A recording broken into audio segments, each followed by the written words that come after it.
Catherine and welcome to another How to Make. Today I'm going to show you how to make the character Snowball from the book Snowball. What you're going to need is some scissors, glue, a black pen, some googly eyes, a pom-pom, a polystyrene ball, a plastic cup and a container from inside a chocolate egg. Put your polystyrene ball inside the cup and then you'll need an adult to help you because we're just going to cut off the lid of this container. Like that.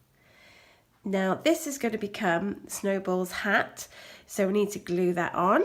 So just put lots and lots of glue on the edge and then place that on top. And then take the pom-pom and lots of glue on there and then attach that to the top and wait for that to dry.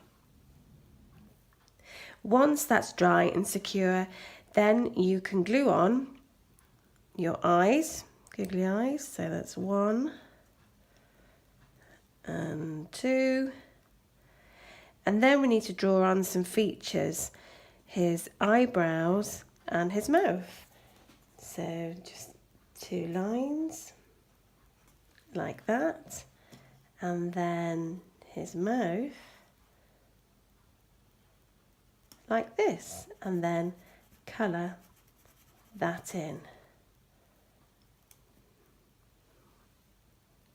So there you have your very own Snowball. Now I wonder, where is he going to roll to next?